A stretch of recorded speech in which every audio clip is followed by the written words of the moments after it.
Para su trabajo semestral, por favor, vayan pensando en qué les gustaría.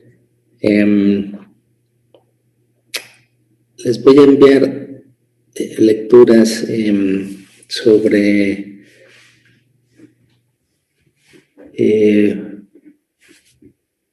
un tema que tiene que ver con estrés, el retículo endoplásmico, y encontré un par de notas que hablaba de envejecimiento, aunque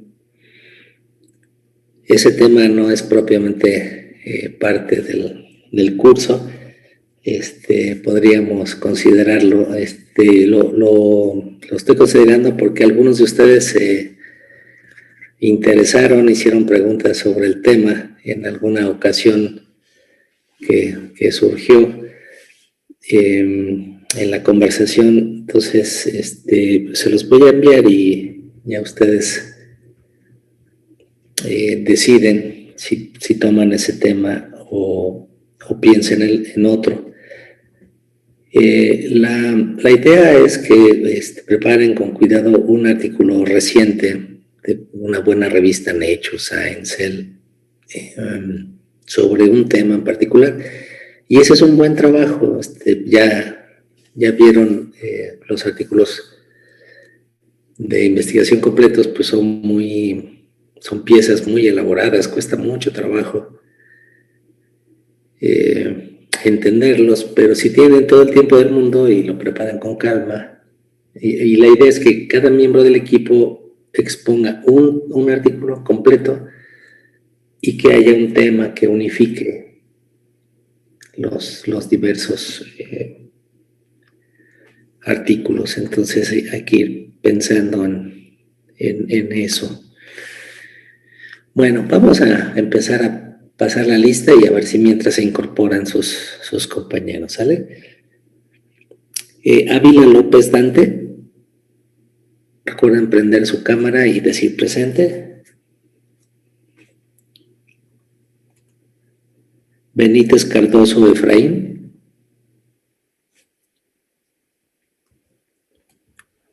Campos Mendoza Manuel. Presente, buenos días. Buenos días, ¿qué tal? Creo que no había venido nadie hoy. Cárdenas Meléndez Andrea. Presente, buenos días. Buenos días, gracias. Duarte Puente Andrea. Presente, buenos días. Buenos días. Enríquez Trujillo Brandon. Presente, doctor. ¿Cómo está? Perfecto, muy bien, muchas gracias.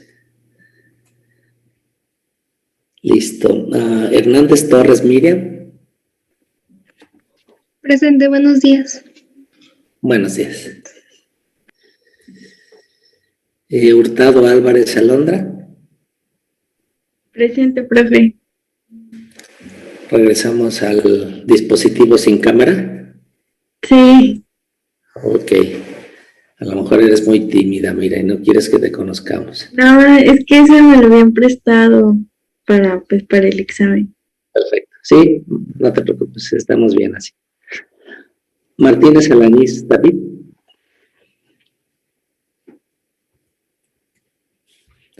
Martínez Rodríguez Brian. Presente, profesor. Perfecto, gracias. Martínez Rosales Jorge. Buenos días. Monsiváis Flores Salvador. Presente, buenos días. Buenos días, gracias. Olmedo Rodríguez Anaí. Ya. Presente, buen día. Buen día, gracias. Padilla Ayala Héctor.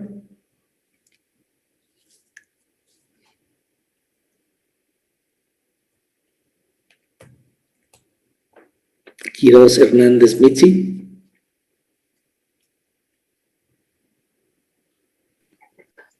Bueno, presente. Gracias. Rodríguez Gallego Sergio. Presente, buen día.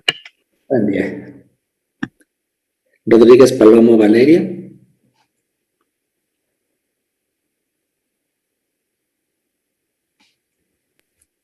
Presente, buen día. Perdón, es que... Perfecto, buen día. Listo. Servín Martínez Monserrat.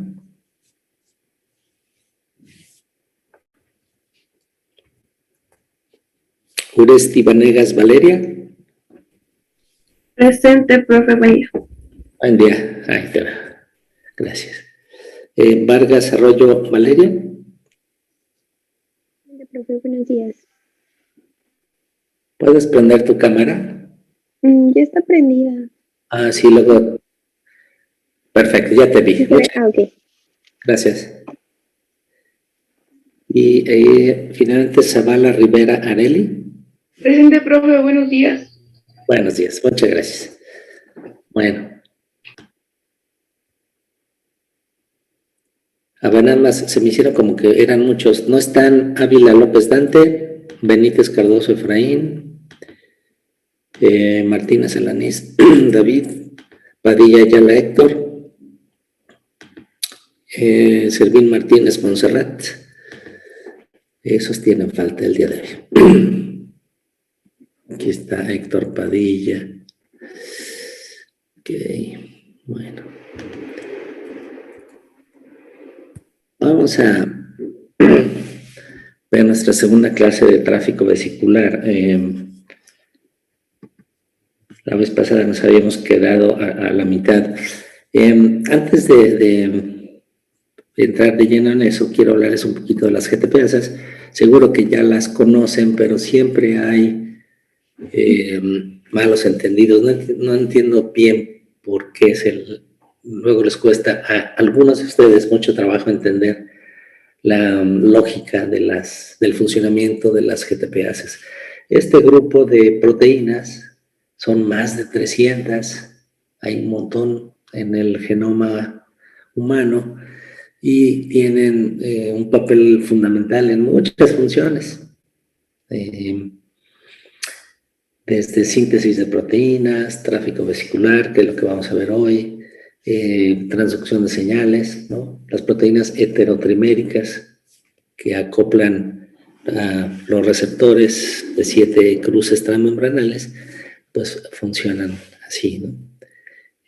La SRP que vimos, la partícula que reconoce el péptido señal y su receptor, ambas tienen un componente que es una GTPasa y funcionan de acuerdo. Ya no, eso no lo especificamos, pero hay varias proteínas en estos complejos porque eso es lo que son y el componente crítico es una GTPasa.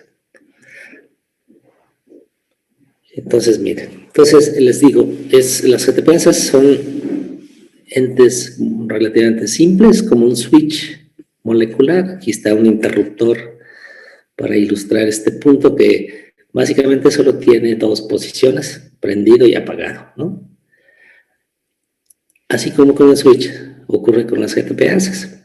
Entonces las GTPasas alternan entre 2 estados, el estado apagado, en donde la proteína G tiene unido el nucleótido de guanina GDP, y el estado activo, en donde la proteína tiene unido GTP. La diferencia es un solo fosfato, pero eso hace toda la diferencia en el mundo para que la proteína esté inactiva o activa. ¿Y qué entendemos por activa? Pues no hace gracias especiales ni shows melodramáticos. Simple y sencillamente la proteína es capaz, la actividad se mide de muy diversas maneras, pero la más común es que la proteína puede unir a otras proteínas que llamamos efectores y regular así su función. Cualquier pregunta que tengan, interrúmpanme con toda confianza. Nada me daría más gusto que hagan preguntas y que yo ayude a su formación académica. Sí, entonces, básicamente, alternan entre estos 2 estados.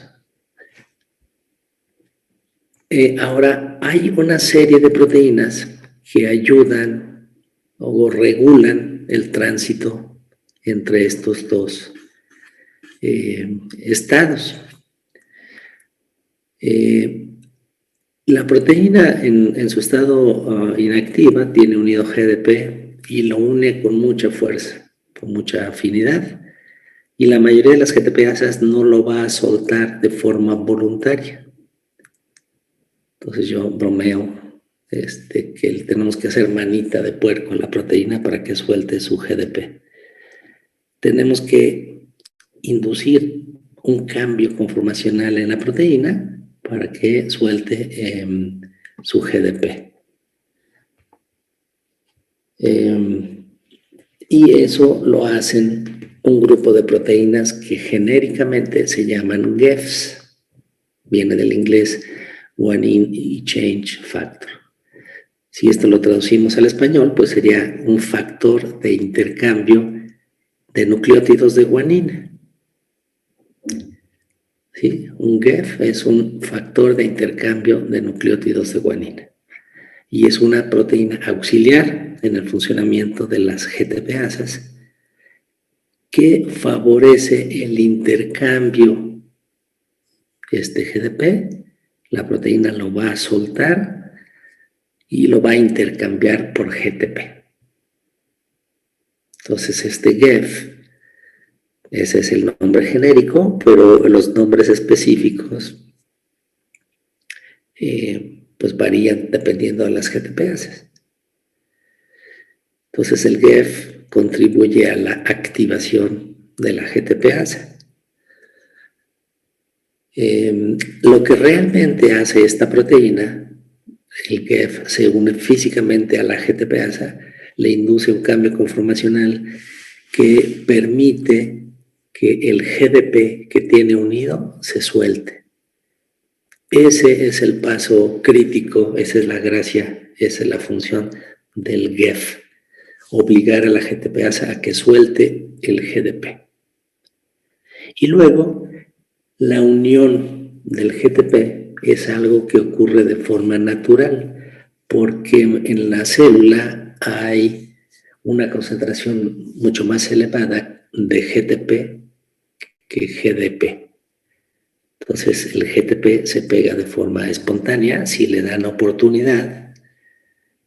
Y hay unos residuos, un pocket, una cavidad, un sitio de unión para nucleótidos de guanina que puede acomodar el GDP o GTP. Si el sitio de unión está vacío, entonces el GTP, como hay más, es el que se favorece la unión de este nucleótido. Y cuando se une el GTP, se induce un cambio conformacional. No crean que es tan dramático, la mayoría de la proteína queda, el esqueleto queda rígido, pero en la superficie de las GTPasas hay unos loops o asas. Hay un par que se llaman switch 1 y switch 2 que se mueven y ese movimiento permite ahora que la GTPasa pueda reconocer, dependiendo de la GTPasa, pues una o más proteínas efectoras. Entonces la proteína G activa. ¿Cuál es su actividad que le podemos medir? Simplemente su capacidad de unir a otras proteínas. Y la consecuencia de la unión regula la función de la efectora.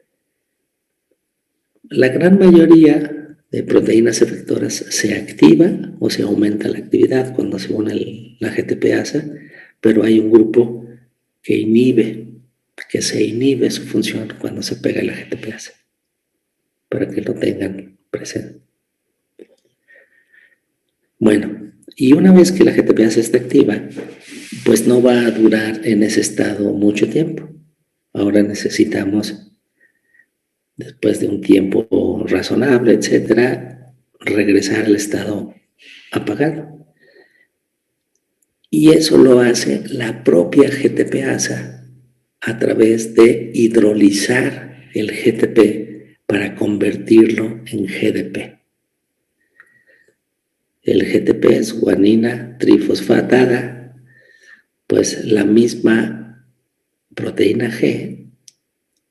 hidroliza el último fosfato para convertir 3 fosfatos en 2 fosfatos y libera el fosfato inorgánico. Entonces, por eso le llamamos GTPasa, ¿no? Tiene una enzima, una actividad enzimática que rompe este enlace específico del GTP. Hay análogos no hidrolizables del GTP. Hay compuestos que en lugar de tener un oxígeno tienen un azufre, y entonces la GTPasa es incapaz de hidrolizar ese GTP y por lo tanto permanece constantemente activo. Algunas GTPasas pueden hacer su trabajo solas, pero mayoritariamente existe otra categoría de proteínas auxiliares que llamamos GAPs.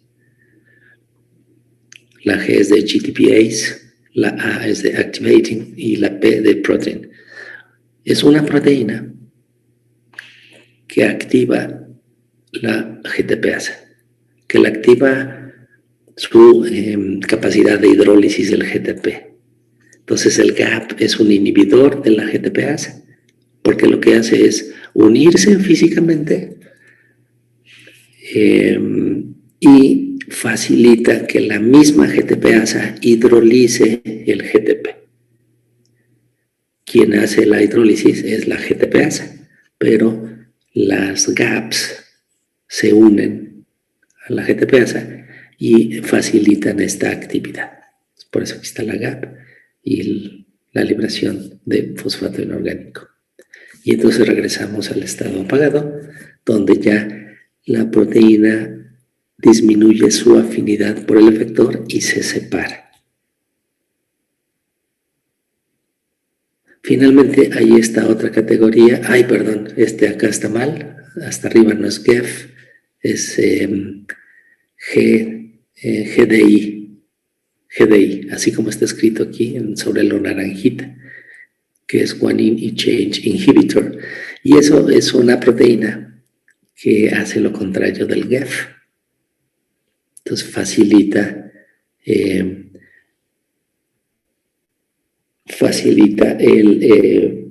estado de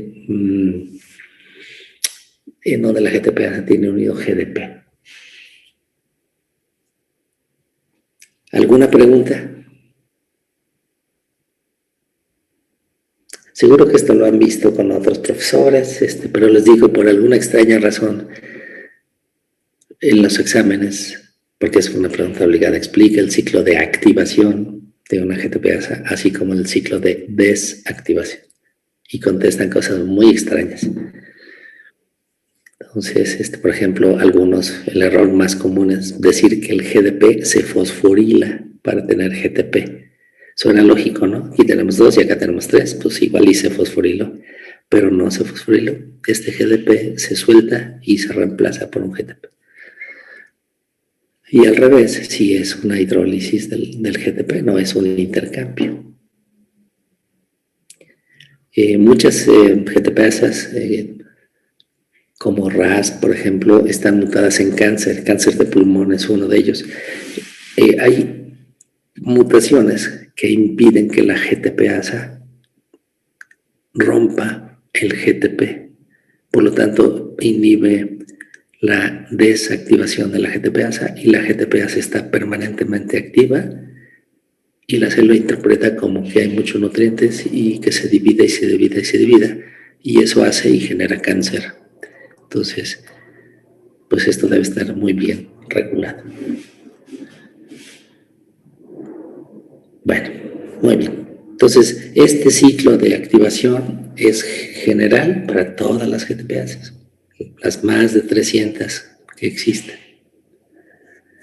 Las GTPasas monoméricas, las triméricas, etc. Todas las que vamos a ver en esta clase y todas las que existen en el mundo funcionan de esta manera.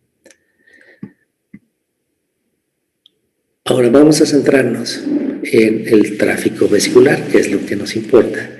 Y en este caso, las GTPasas importantes son monoméricas, solo hay una unidad. En realidad son GTPasas pequeñas, digamos con 20 kilodaltones, por ahí son chicas.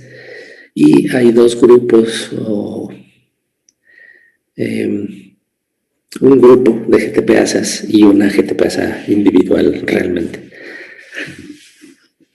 Las ARF son esenciales para la formación de las vesículas de clatrina o COP1, derivados del aparato de Golgi.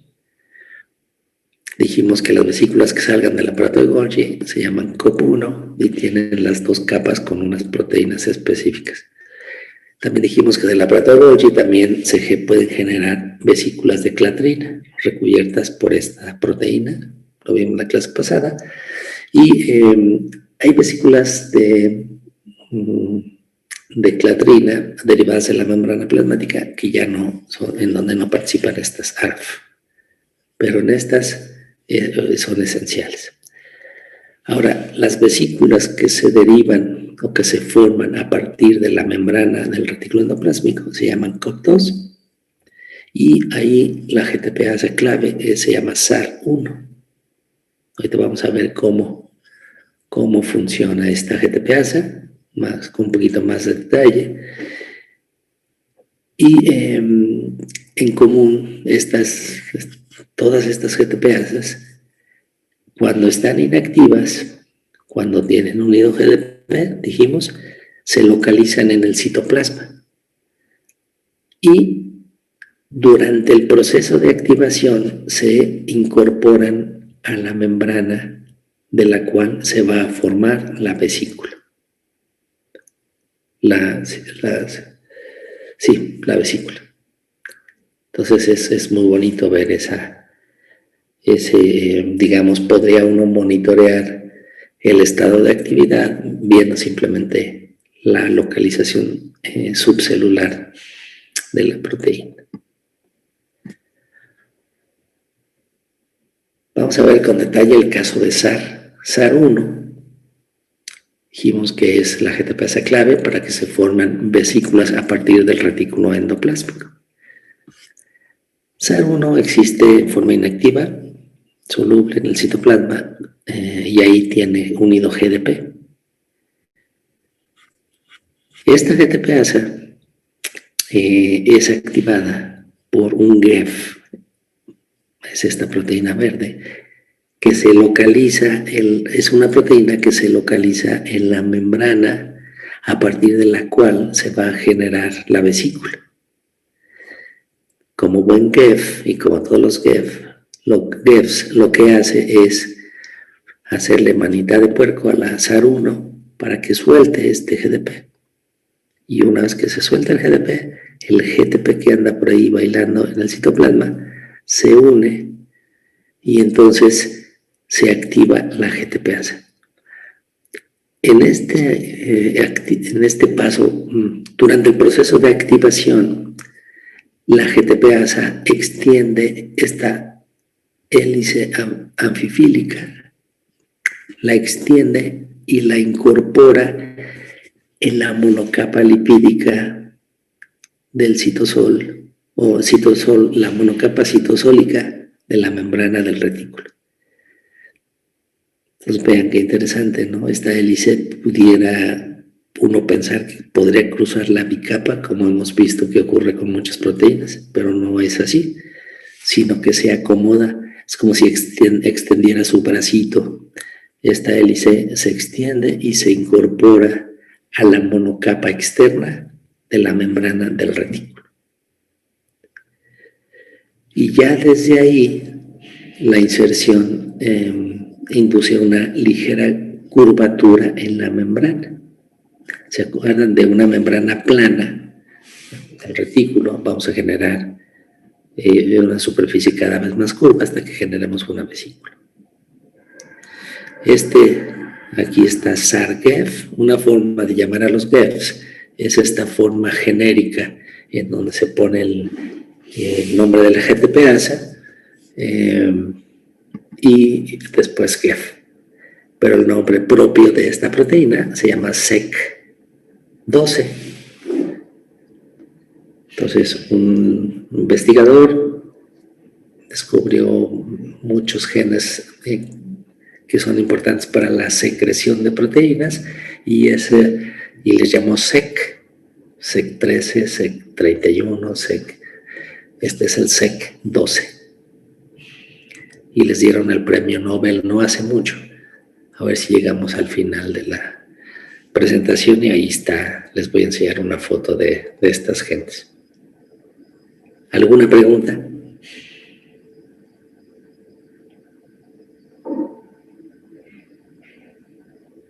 ¿Seguros? Profesor, el SAR1-GEF, ¿qué es exactamente? No es la GTPasa, es otra proteína. Ajá, exactamente. No es la GTPasa. La GTPasa es la amarillita, está en el citoplasma. El GEF es una proteína transmembranal que se localiza, el GEF para SAR1 se localiza en la membrana del retículo endoplasmático. Y cuando SAR1 se une a ese GEF, el GEF le induce un cambio conformacional a la GTPasa para que suelte su GDP. Pero es una proteína distinta. Y no va a reconocer otras GTPasas, ¿no? La mayoría de los GEF son específicos. Entonces es una proteína que se llama SEC12 y cuya actividad es funcionar como un GEF para la GTPasa SAR1, que es fundamental para que se formen las vesículas COPOS, como dice aquí en el título, a partir de la membrana del retículo endoplasmático. Sí, y también con lo de GAP, acuérdense, la GAP va a ser otra proteína diferente que al pegarse a la proteína G estimula su actividad de GTPasa, pero son proteínas independientes.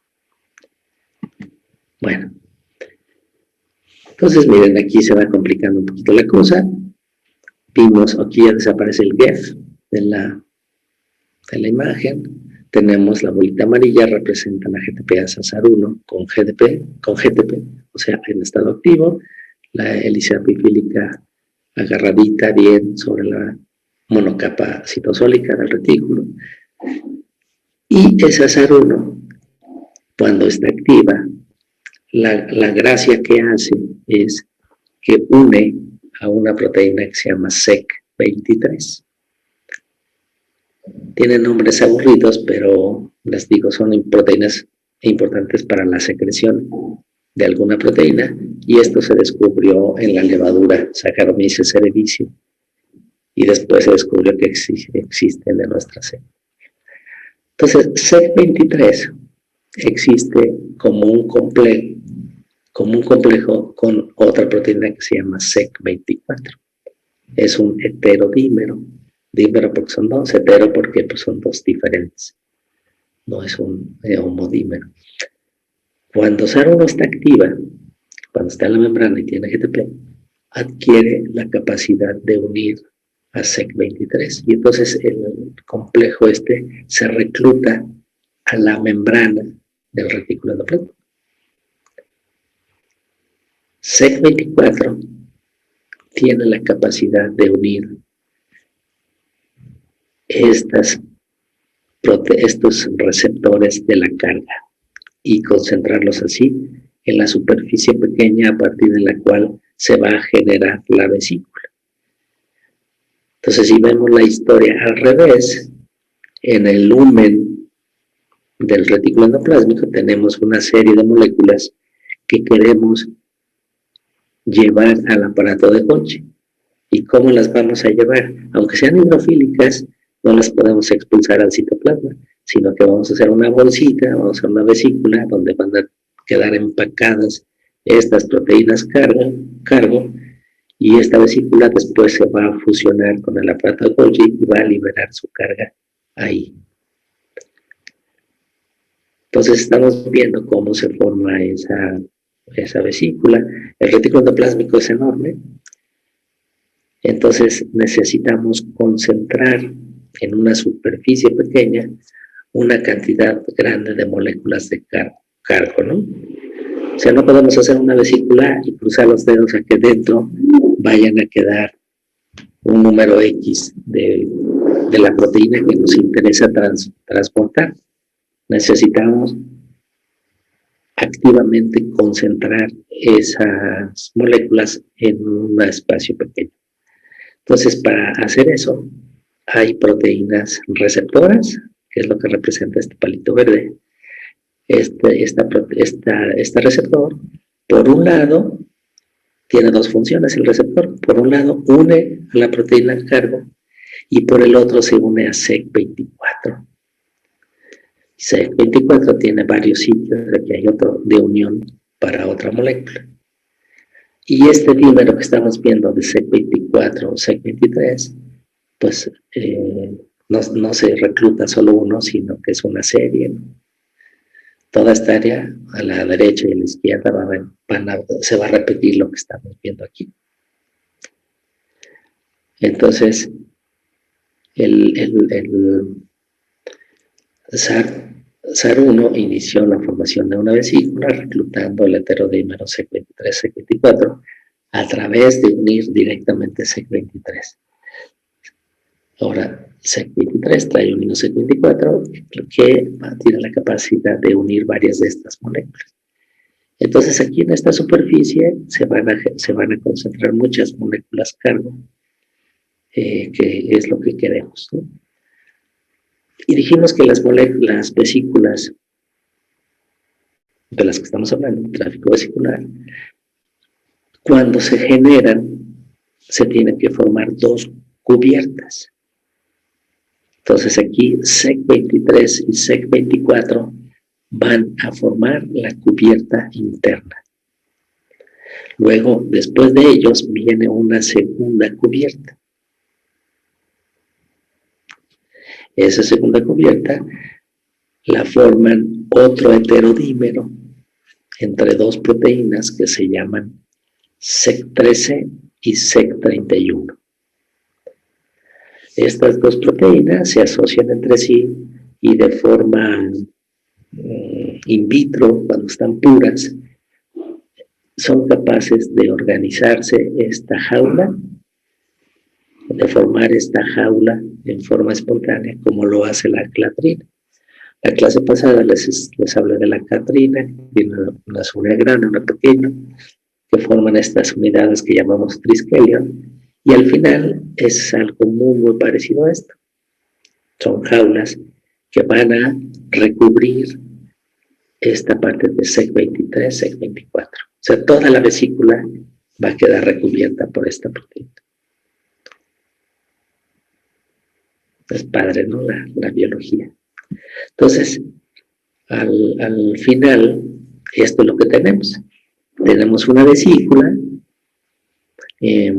Bueno, empezamos de abajo para arriba.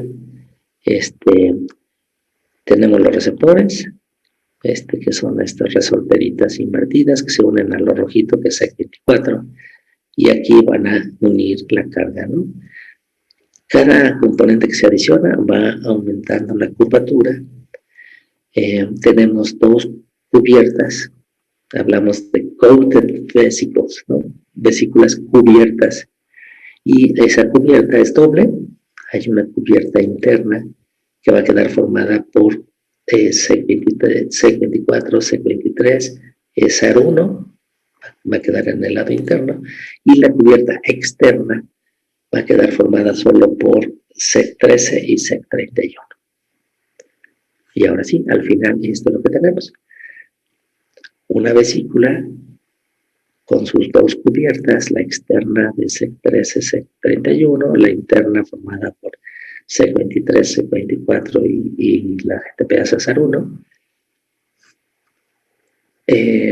Los receptores unidos en SEC24, y lo más importante, y lo que es el objetivo de todo, la vesícula va a tener una concentración decente de la proteína que queremos movilizar del retículo endoplásmico al aparato de Golgi.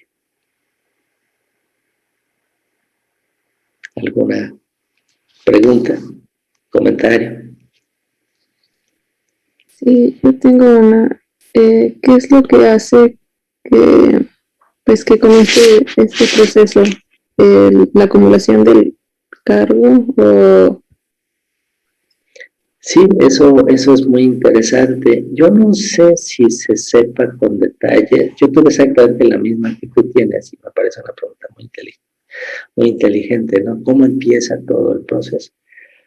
Entonces, yo creo que la presencia del cargo, de la proteína cargo, es la que induce la formación de las vesículas.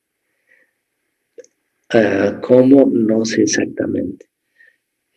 Como hablamos la clase pasada, los lípidos de inositol específicos son marcadores y ahorita vamos adelante a hablar un poquito más de eso. Entonces, el tipo de fosfolípido tiene un papel fundamental. Ahora, ¿cómo se aumenta ese fosfolípido para formar la vesícula? Entonces, siempre nos podemos responder la pregunta y ir más atrás y atrás y atrás. Pero esa es una muy buena pregunta. Una célula que está produciendo muchas proteínas para la digestión, pues forma muchas vesículas, obviamente. Entonces, ahí la carga está induciendo de alguna manera su propio empaquetamiento. No hay, si todo funciona bien, ¿no? Pero eso es padrísimo, pero es el origen de cómo se regula la formación de estas vesículas. Bueno, entonces tenemos esa vesícula hermosa que nos costó tanto trabajo, que fue paso a paso, que tiene muchos componentes, y una vez que se forma la vesícula, las dos cubiertas son esenciales para la formación de las vesículas, pero estorban para la fusión de la vesícula con la membrana blanco. Entonces, esas dos capas se tienen que remover antes de que la vesícula se pueda fusionar con la membrana blanco. En este caso, las de COP2 se fusionan con el retículo endoplasmático. En el caso de las vesículas COP2, en cuanto se forma la vesícula, el SAR1 hidroliza el GTP. Y eso hace que retraiga la hélice amfifílica, se separa de la membrana y entonces ya desajusta un poquito la vesícula, ¿no? O las capas. Pero permanece, como hay muchos componentes, interaccionan entre sí, está muy sellada, etc. Y se requiere que esta vesícula llegue a su destino prácticamente. Y esa membrana, en la otra membrana con la que se va a fusionar, hay una proteína sinasa que fosforila las proteínas de la cubierta y desensambla esta cubierta, dejando la bicapa desnuda, expuesta y lista para fusionarse con el aparato de Golgi, la membrana del aparato de Golgi. Esto contrasta con las vesículas COP2 y las de clatrina. En cuanto se forma la vesícula, las dos cubiertas se desensamblan inmediatamente. En las de COP1, fíjense cómo es la biología sofisticada, se recluta un gap de ARF. Dijimos que para la formación de vesículas COP1, la GTPase clave es una que se llama ARF, y es una familia, hay varios miembros. Y que, bueno, dijimos que las actividades GTPase son estimuladas por proteínas GAPs, GTPase Activating Protein, que lo que hacen es estimular la actividad de GTPase, de hidrólisis de GTP de la misma proteína. Entonces, en cuanto se forman estas vesículas, se recluta,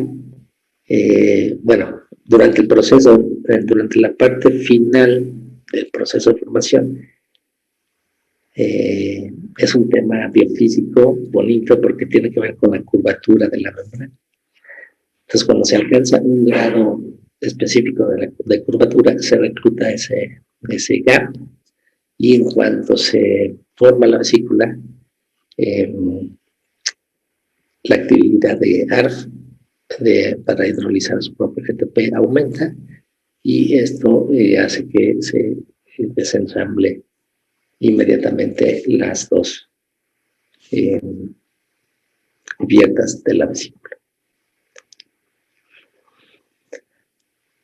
Ahora un poquito regresando a lo que dijimos, lo que decían ahí de que la proteína cargo tiene mucho que ver con la formación de la vesícula. Este es otro aspecto que donde esto es cierto. Entonces, normalmente las vesículas son de 60, 80 nanómetros, son microscópicas, chiquititas. Pero esas son las de la izquierda. Ahí tenemos SEC23, SEC24, la jaula de SEC13, SEC31. Pero hay vesículas mucho más grandes, como de 300 nanómetros, 5 veces más que lo más pequeño, que es necesario formar para acomodar las proteínas cargo que son muy grandes. El procolágeno es fibroso y son muy, muy grandes. No caben en una vesícula chiquita, tradicional. Entonces, todo el proceso se ajusta para hacer una vesícula del tamaño de la proteína cargo. Es otro ejemplo donde la proteína cargo tiene una influencia fundamental en la formación de la vesícula. Ahora, una vez que las vesículas se forman, pues lo que define a los organismos eucariontes es que tienen muchos organelos membranosos en su interior. Entonces, ¿dónde se va a fusionar esa vesícula? Va a tener un montón de membranas como opciones. Pero en la vida real esas opciones se restringen a una sola prácticamente, ¿no? Entonces el sistema o el proceso está controlado de tal manera que las vesículas se fusionen únicamente con la membrana con la que tienen que fusionarse. ¿Cómo se logra esa especificidad? Bueno, dijimos que para la formación de las vesículas COP2, una GTPasa que llamamos AR1, pues tiene un papel fundamental, que para formar las vesículas COP1, la GTPasa se llama ARF.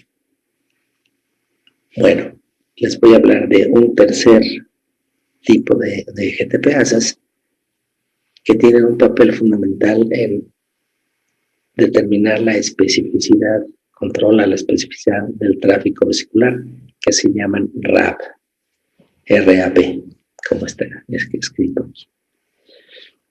Entonces las proteínas, las GTPasas RAP y sus proteínas efectoras, es decir, aquellas que unen a RAP con GTP, tienen un papel preponderante en regular la especificidad del tráfico vesicular. La fusión misma de las dos bicapas se da por unas proteínas que se llaman SNARE, como está escrito, y ahorita vamos a ver un poquito sobre ellas. Las RAP, hay un montón en la célula. Tenemos en nuestro genoma más de 60 genes que codifican para GTPasas RAP. Todas estas están en el citosol, con GDP unido y unidos a un GDI. Acuérdense, el GDI significa pues esto, GDP Dissociation Inhibitor. Entonces hace lo contrario que el GEF. Pero es una proteína que permite que la GTPasa esté estable en el citoplasma. Eso se aplica para esto, ¿no? Entonces, cuando tienen GTP, las RAP son membranales. Y igual es un caso muy similar en muchos aspectos para lo que vimos para SAR1, que hay GEPs que se localizan en la membrana, que son las que van a activar a RAP y por lo tanto a reclutarla también a la membrana desde el citosol donde se localiza cuando tiene GDP. Y les digo, hay un montón y cada organelo tiene al menos una GTPase. Entonces, estos son observaciones que se han hecho. RAP1 se localiza en el retículo y el Golgi. RAP2 en el Golgi-Cis. RAP3A en vesículas sinápticas o vesículas secretorias. RAP4, RAP11 en endosomas que reciclan material en la membrana. RAP5 en endosomas tempranos, membrana plasmática, vesículas cubiertas de cladrina. RAP6 en el Golgi trans y medio. RAP7 en los endosomas tardíos, aquellos que se van a fusionar con los lisosomas para degradar su carga. Estos endosomas recicladores también se los conoce como endosomas tempranos. Su material, una buena parte se regresa a la membrana, también por medio de formación de vesículas y la fusión de la vesícula con la membrana plasmática. RAP8 se localiza en los cilios y RAP9 en los endosomas tardíos y letras Golgi. Vean cómo pues, nos faltan muchos para completar las 60. Entonces, toda un área de investigación. ¿Y cómo le hacen? Muchas preguntas, cómo cada una de estas GTPases se localiza en una vesícula o en una estructura específica, llega ahí, que el que llegue específicamente a esa región es un problema y que se mantenga ahí es otro. Ahora, ¿cómo se mantiene esta especie si las membranas se están fusionando todo el tiempo unas con otras? Uno pensaría que a lo largo del tiempo, pues aquello fuera una mezcolanza uniforme, ¿no? Donde todo está por todas partes. Y no es así. Hay una organización muy bonita, muy clara. Bueno, ¿cómo es que RAP, las GTPases RAP, determinan la especificidad de la fusión?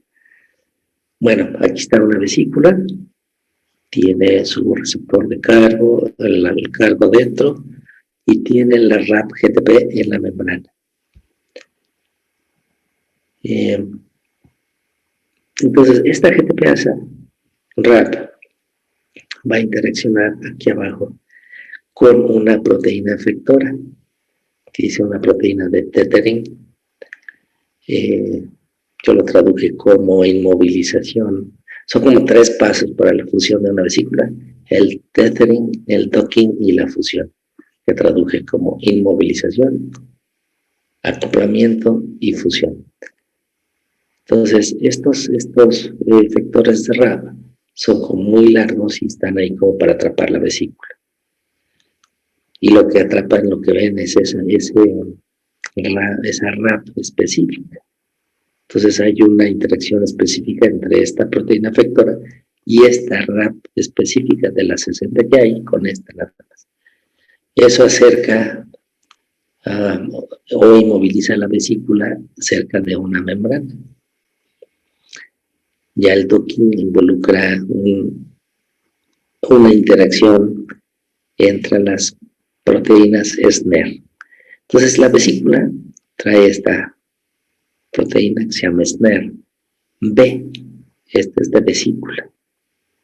Esta SNER va a interactuar con otra SNER, que es esta azul. En la membrana blanco, este es de target, de blanco. Esas SNERs son triméricas, tienen 3, y las de las vesículas tienen 1. Pero cuando se tocan entre ellas, se empiezan a enroscar y jalan a la vesícula a la proximidad de la membrana blanco, hasta que finalmente este enroscamiento acerca tanto a las vesículas que ocurre la fusión. La RAP hidroliza el GTP y se libera al citoplasma, donde se reasocia con la proteína GDI, y donde este complejo es estable en el citoplasma. ¿Alguna pregunta? Estas proteínas tethering pueden ser muy largas, 200 nanómetros o más, y sirven como antenas para aceptar. Ahí les puse en rojo. El primer contacto es mediado por la GTPasa con sus efectores. Entonces, una vesícula de un tipo tiene un tipo de GTPasa, y de RAP. De la 60 pues tiene un tipo, y esa va a interaccionar con una proteína efectora específica que sabe que está solo en esa membrana, y eso va dando la especificidad.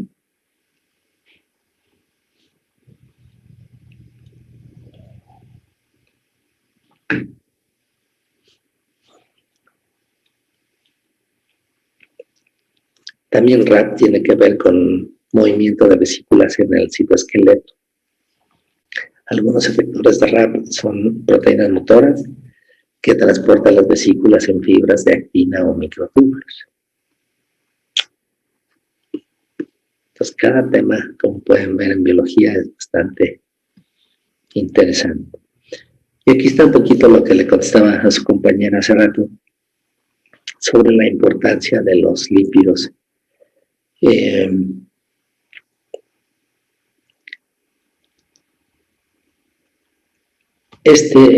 Habla un poquito sobre el inicio de la formación de la vesícula, que era lo que preguntaban ahí hace rato.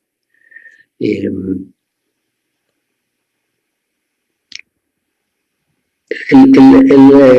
punto clave aquí, miren, se representa el GEF de RAP, en este caso RAP5. Esto recluta o activa a la RAP5, que tiene GDP, unida a su GDI.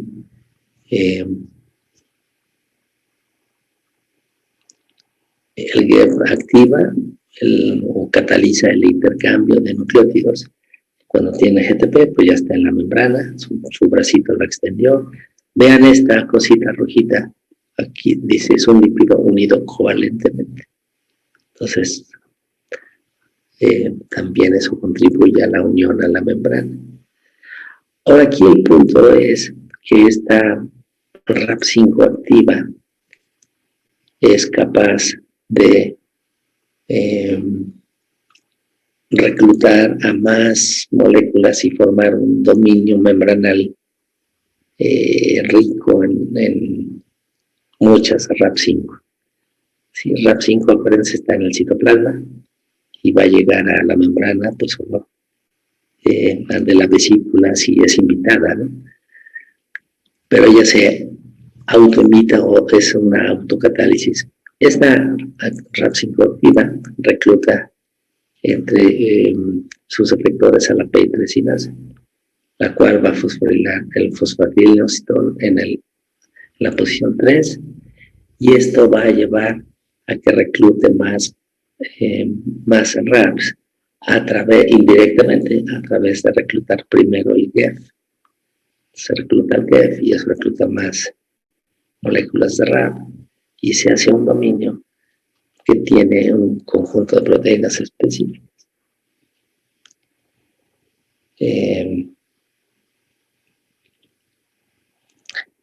Entonces, es interesante cómo se forman estos dominios membranales. Aquí les puse esta notita, la diferencia entre un endosoma temprano y un endosoma tardío. Los endosomas no son vesículas, son estructuras más grandes, si se acuerdan. El endosoma temprano está cerca de la membrana y las vesículas que se originan de la membrana plasmática se fusionan con este endosoma temprano. Reciben vesículas de la membrana que tienen estas RAP5 como marcador. Y a partir de ese se originan vesículas que tienen RAP4, RAP11, otros marcadores.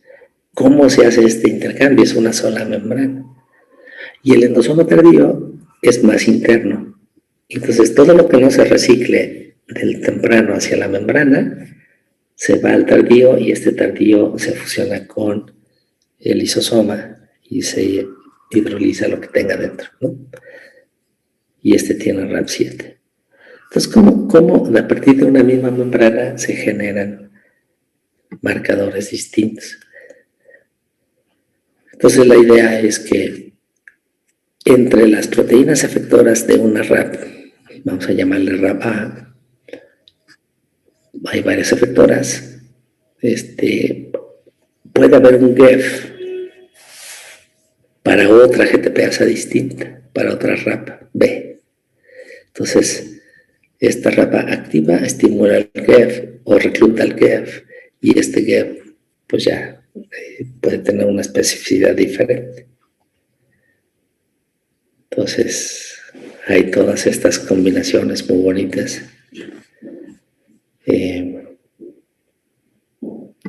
Bastante complejo.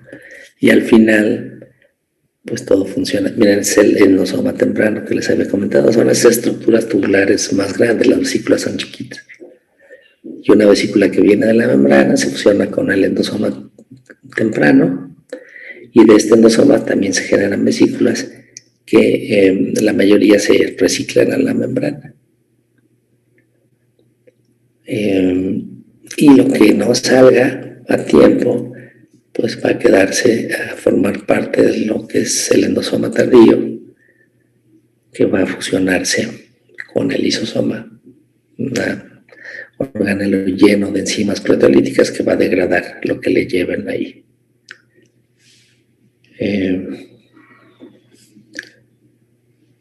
Bueno. Ahora, en cuanto al término, al proceso mismo de fusión de las vesículas con la membrana blanco, pues es muy interesante el proceso, ¿no? Aquí la clave es acercar mucho las bicapas. Ya dijimos que las vesículas tienen que deshacerse de esas dos cubiertas que fueron necesarias para originar la vesícula, pero también hay que remover mucha agua entre las dos membranas y tienen que estar separadas solo por 1.5 nanómetros. Cuando eso se logra, los lípidos fluyen de una bicapa a la otra y se fusionan las bicapas. Entonces, eso es lo que hacen las vesículas snare. Ya dijimos, entonces su función es acercar la vesícula a la membrana blanco y eliminando en el paso las moléculas de agua que estén entre ellas. Existen en pares complementarios muy específicos y siempre hay una en la vesícula que llamamos B-snare, B pues es de vesícula, y otra en la membrana blanco que llamamos T-snare, T es de target, y en animales hay al menos 35 diferentes y cada una se asocia a un organelo particular. Ya dijimos, la B-snare era la rojita, es monomérica, y las T-snares son triméricas. Entonces, cuando se unen, se enrollan, se empiezan a enroscar, formando el complejo trans-snare de 4 hélices, y el enrollamiento de estas hélices son lo que acerca las dos membranas. Bueno, esto es lo que está aquí en la afirmación. Y también se han escrito proteínas inhibidoras de las T-snares, lo cual ayuda a mantener la especificidad, y esas inhibidoras se remueven cuando llegue el momento, y nos ayuda al proceso de fusión de la vesícula. Entonces aquí está un poquito de forma gráfica. Tenemos a la vesícula arriba, que tiene su B-snare en rojito. En la membrana blanco tiene la T de target, T-snare, que es trimérica, dijimos. Son helicoidales, largas, y cuando se encuentran, se enroscan y jalan la vesícula a la proximidad de la membrana blanco, eliminando todas estas moléculas de agua que hay en el camino. Cuando el acercamiento llega a 1.5 nanómetros, se fusionan las dos membranas, ¿no? Primero la monocapa externa y luego finalmente las dos. Aquí ya cuando se despegan, las snares forman parte de una membrana continua.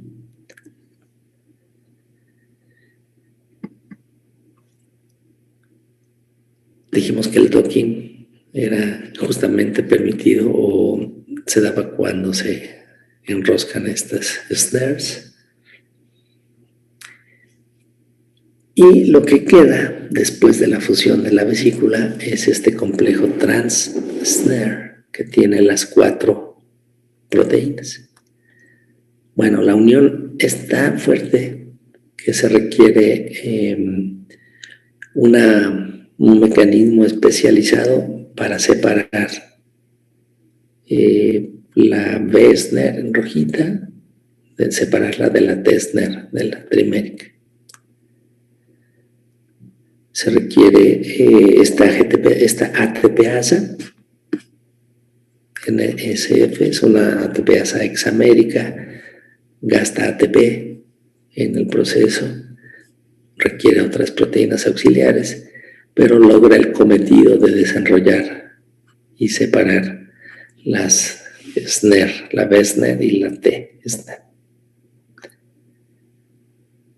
Y ahora pues esta B-SNER tiene que regresar a su sitio de origen, pero no se conoce cómo haga eso, ¿no?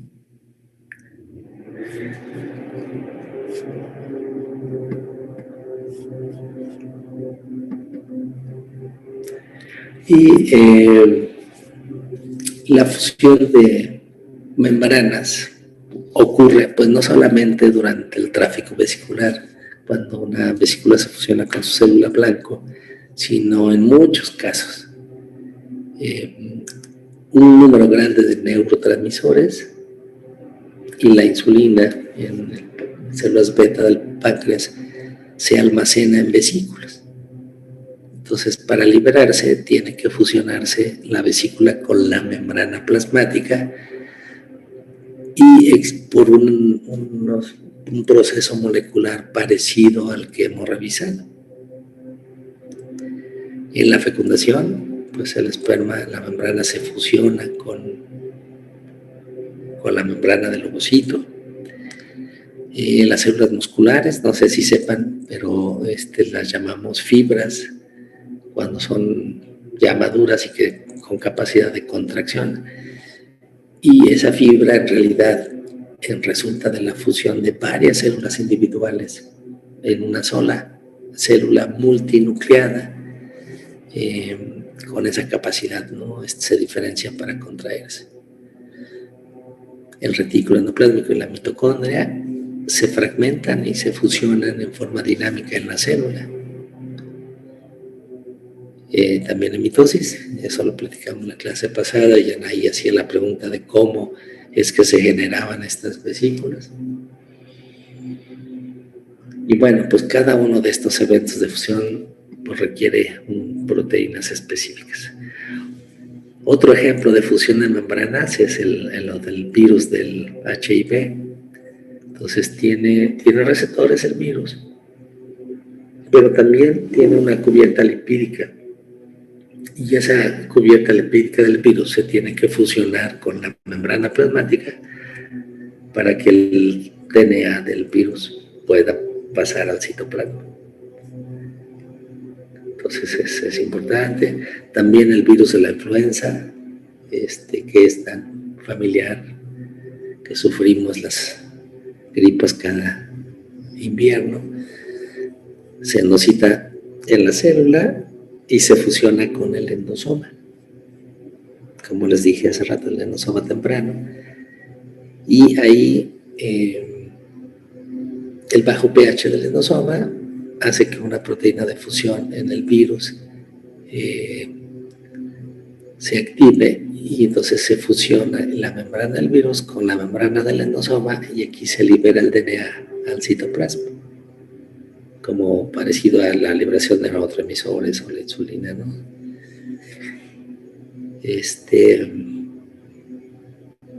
Y bueno, pues el funcionamiento de las virales y las de la célula es muy parecido. Entonces hay varios casos de la fusión de membranas, pues es muy importante biológicamente. Ahora, ¿por qué todo tiene que ir al Golgi? ¿No? Es una estación de paso fundamental. Todo lo que sale del retículo, les he comentado, tiene que pasar por el Golgi. No puede haber un cortocircuito, un camino corto hacia otro organelo.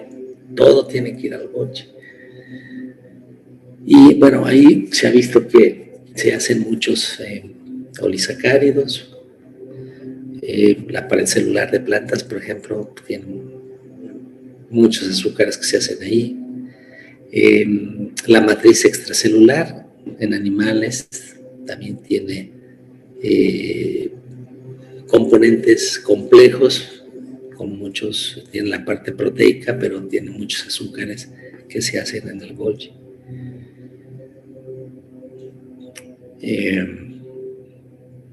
Bueno, entonces el Golgi es muy importante.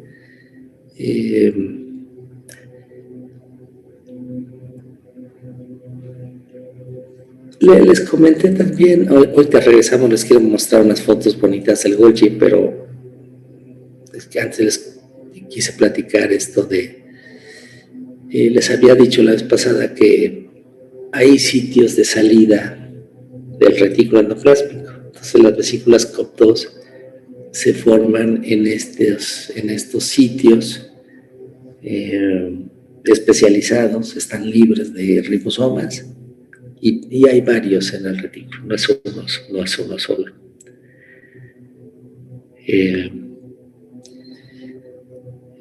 Otro punto, las proteínas de membrana pues también deben unirse a receptores o de alguna manera concentrarse en el área de membrana que va a formar parte de la vesícula. Entonces, ahora dice aquí, en una vesícula típica hay como unas 200 proteínas de membrana diferentes, fíjense. Entonces, una vesiculita es bastante poderosa.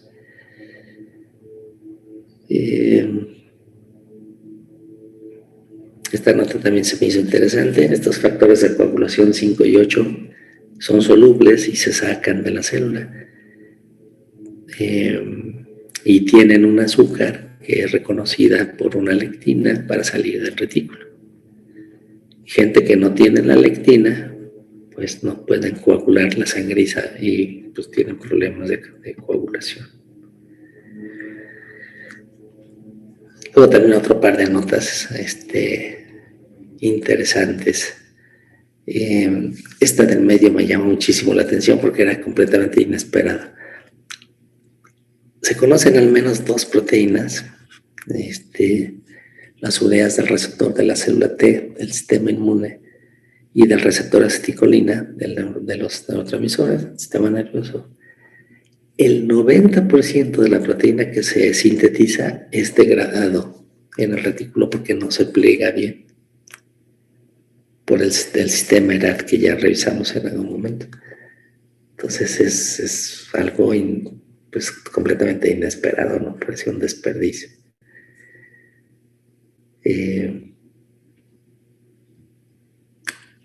Hay hay una enfermedad que se llama fibrosis quística, en donde la proteína se degrada. Al menos un tipo de mutación induce la degradación de la proteína en el retículo, porque tiene un pequeño defecto en el plegamiento. Si esa proteína, se ha comprobado que si esa proteína llegara a la membrana, sería funcional y no habría pues, la enfermedad, ¿no?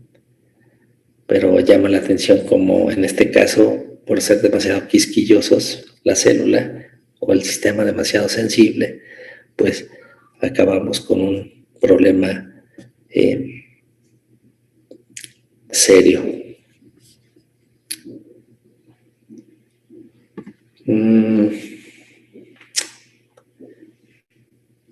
Miren, déjenmelo.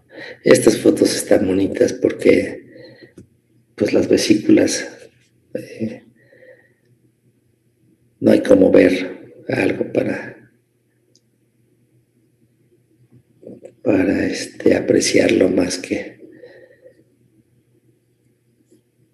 esto se refiere, mejor si les platico, las vesículas que se generan muchas veces no permanecen en forma como individuales, sino que se fusionan para formar estas estructuras tubulares un poco extrañas, ¿no?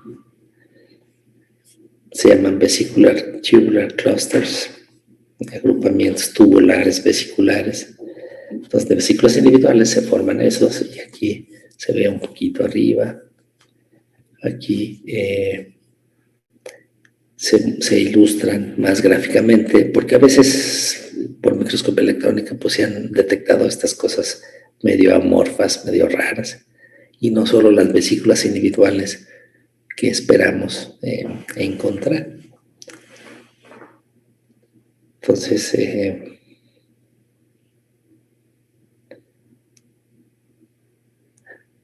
bueno, y esos agrupamientos, así traduje lo de clusters, agrupamientos tubulares vesiculares, pues hacen que el sistema funcione de manera más eficiente. ¿Sí? Estos productos de fusión de vesículas forman una unidad que se puede movilizar más efectivamente por los microtúbulos, en lugar de tener que estar uniendo al microtúbulo las vesículas individuales. Entonces, finalmente, de las vesículas COP1 casi no vamos a hablar, pero un hecho interesante es que tienen las dos capas preensambladas. No se va haciendo progresivamente como explicamos para las vesículas de COP2. Ok, ahora, hay unas proteínas que tienen que estar en el retículo endoplásmico siempre. Hablábamos de estas chaperonas que ayudan al plegamiento de las proteínas. Entonces, pues, ¿por qué no se van al Golgi, no? Y resulta que sí se van, pero que tienen señales de regreso. Entonces se han visto dos tipos de señales, una para las proteínas membranales y otra para las proteínas solubles. Entonces las membranales se ha visto que al final de la proteína, en el extremo carboxilo terminal, hay esta secuencia de dos lisinas KK y dos aminoácidos cualesquiera. Entonces, esta señal, cuando existe, une directamente a las proteínas de la capa interna de la cubierta. Y para las proteínas solubles, por ejemplo, la chaperona BIP, ¿se acuerdan de BIP? Es una chaperona importantísima para controlar, mantiene inhibidos los sensores de estrés en el retículo, ayuda a la incorporación de proteínas, ayuda a plegar al retículo, ayuda a plegar proteínas en el lumen, tiene un papel fundamental. Esta proteína y muchas otras tienen esta secuencia: lisina, ácido aspartico, ácido glutámico y leucina. El cadel. Entonces, si a BIP le quitamos esta secuencia o se la mutamos para que tenga 4 alaninas, entonces la proteína se secreta de la célula. Esto quiere decir, pues, que pasa del retículo endoplasmático al Golgi y del Golgi a la membrana plasmática. Posteriormente se describió, y si le ponen esta señal a una proteína X, por ejemplo, la proteína fluorescente verde, que normalmente se localiza por toda la célula, ahora se va a retener esa proteína en el retículo endoplasmático. Entonces, esta es una señal muy fuerte. Y se ha descubierto una proteína que funciona como receptor del KDL, de esta señal. Entonces, las proteínas solubles que viven en el retículo tienen este motivo, estos 4 aminoácidos, lisina, aspartico, glutámico y leucina, a través de los cuales se puede unir a este receptor de KDL.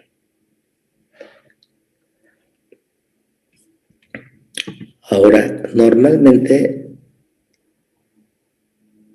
es curioso cómo existe las proteínas del retículo, pues están concentradas en el retículo, y las poquitas que se llegan a ir al Golgi, pues se regresan. Pero tiene que haber una explicación de por qué, si el receptor AKDL uniera fuertemente en el retículo, pues más bien transportaría hacia la derecha. Pero aquí no lo une y acá sí. Y se explica por qué el Golgi es más ácido, o al menos eso es lo que se ha visto. Y ya lo regresa, ¿no? Hacia el retículo. Entonces sí hay un escape, pero se regresa. Bueno, y parece que hay algo más, pero vamos a ver un poquito del Golgi. Miren, este es un esquema bonito del aparato del Golgi, el blanco de las vesículas que salen del retículo.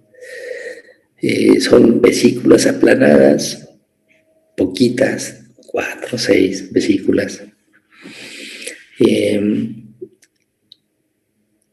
Tiene un sitio de entrada, el Golgi, que llamamos cis, y un sitio de salida que llamamos trans. Entonces, cada cisterna individual, pues, es como una pila de membranas. Entonces, el Golgi luego se divide en cis, Golgi Network, la red de Golgi cis, y la red de Golgi trans. Y pues se plantea que desde una cisterna se forman vesículas que luego se van a fusionar con la siguiente cisterna. Vean esta microscopía electrónica, qué bonito. Aquí se ven el aparato de Golgi, se ven las cisternas membranales aplanadas.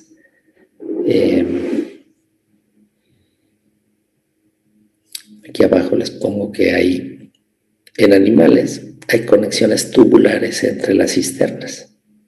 Entonces ya no se mantiene esta independencia de las cisternas entre sí. Ahorita van a ver cómo se ven en plantas, es más raro todavía. Les decía que en una célula animal son de 4 a 6 cisternas. Y bueno, aquí está la nota que hay comunicación entre ellas.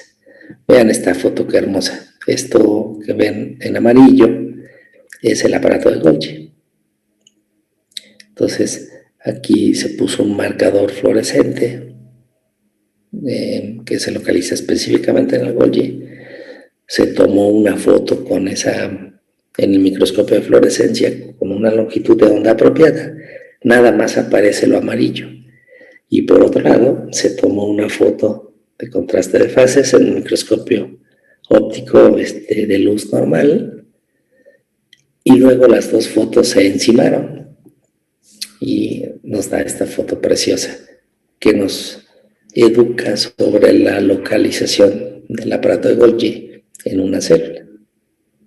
Entonces siempre es perinuclear, cerca del centrosoma, que es el punto de origen de todos los microtúbulos en la célula. Y cuando una célula migra, el Golgi siempre se localiza frente al núcleo en una célula en migración. Entonces es muy curioso. Aquí es como, digamos, si esta célula estuviera migrando, iría en esta dirección, ¿no? En diagonal, hacia abajo a la derecha.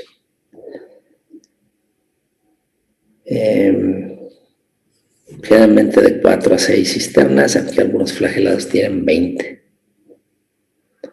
Y les comentaba que la localización depende de los microtúbulos. Les dije que yo una vez hice un experimento en el que le puse nocodazol a las células, que acaba con los microtúbulos, y el Golgi se vesicula totalmente, algo impresionante.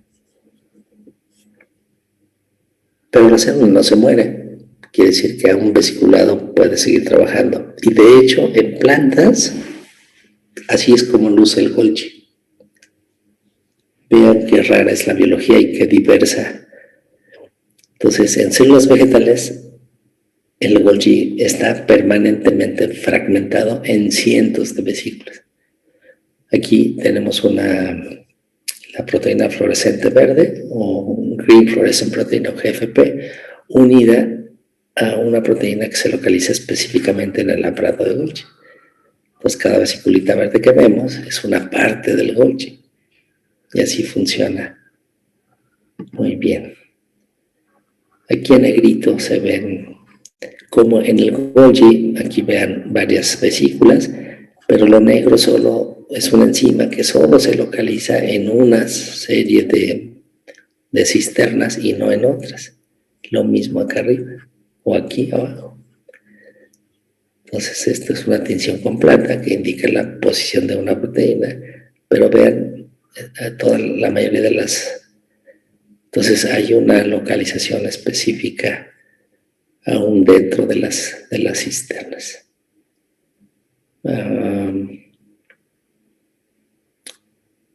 Bueno, entonces, y el Golgi, ahí está un esquema de vesículas aplanadas, muy simplificado, el retículo. Aquí está el cis-Golgi, el punto de entrada, las cisternas y el punto de salida o trans-Golgi, ¿no? Y en cada cisterna se propone que exista una maquinaria enzimática que va a generar diversos azúcares. Se modifica o se adicionan azúcares a las proteínas que van pasando por ahí. Prácticamente la totalidad de los residentes del Golgi son membranales.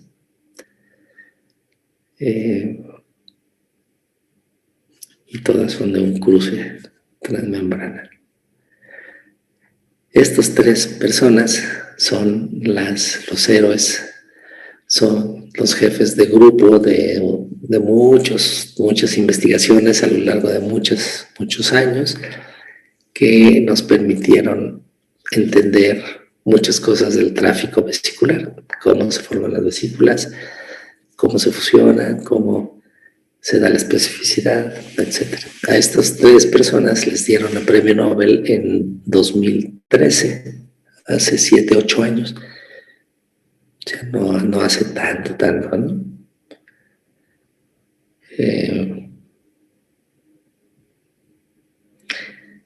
Ahorita le acaban de dar el premio Nobel. Pues el de física que se otorgó hoy, creo. Se lo dan a una persona de 90 o de 89, luego ya dejan que pase demasiado tiempo. Entonces aquí están los nombres. Estuvo en Yale muchos años, bioquímico. Descubrió este factor NSF, la ATPasa que separa las B de las T SNRs. Randy Shackman, creo que es, ¿no? Shackman. No, Shackman, sí es Shackman. estuvo en California, vean, son las universidades de Ivy League, ¿no? Yale, Berkeley, Stanford, los nombres famosos. Randy Sheckman, es el que descubrió los 23 genes secretorios usando la levadura. Y por eso se llaman así, SEC23, SEC24, SEC13, SEC31, todo con genética. La levadura es un organismo maravilloso porque se puede modificar el genoma muy fácilmente. Y sí, hay muchos ensayos y muchos recursos disponibles. Y este hombre estuvo más especializado en neuronas, lo cual pues también es excelente porque nos permite entender cómo funciona un poquito mejor el sistema nervioso. Y la mayoría de los descubrimientos del campo se hicieron en un rango de 25 a 30 años.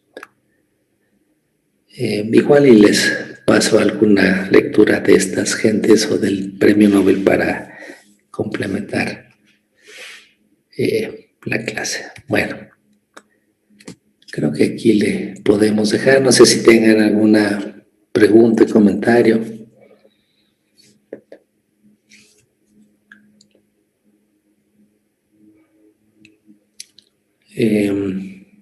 Bueno, pues ojalá que pudieran leer un poquito en su libro o en la internet, donde puedan, sobre este tema. Pues es bonito como toda la biología y muy complejo. Y vean qué interesante las GTPases, o sea, tantas que hay y tienen, pues participan en cosas muy diversas a partir de un mecanismo muy básico de funcionamiento, nada más como switches moleculares que alternan entre dos estados, y pues ya con eso es suficiente. Bueno, pues muy bien, pues vamos a dejarlo por aquí ahora, así les va a quedar un poquito de tiempo para que descansen antes de su siguiente clase, y pues nos vemos en la próxima ocasión. Que tengan un buen día, cuídense mucho. Profe, Gracias. Sí, ¿alguna pregunta? entré como 10 minutos tarde, ¿me podría poner la asistencia, por favor? Ajá, ¿cuál es tu primer apellido? Ávila, profesor. Ávila. Sí. Sí, de acuerdo. Sale, gracias, profe. Sí. Ok. Profe, yo también entré un poco tarde, no sé si podría ponerme la asistencia. ¿Cuál es tu apellido? Primero. Martínez. Martínez Alanís. Martínez Alanís David, ¿verdad? Sí, tenías falta también. Ok. Servil Martínez Montserrat no llegó, ¿verdad? Ni Benítez Cardoso Efraín. Ok, bueno. Ahora sí, cuídense mucho, tengan un bonito día. Gracias, profe, hasta la próxima clase. A la próxima.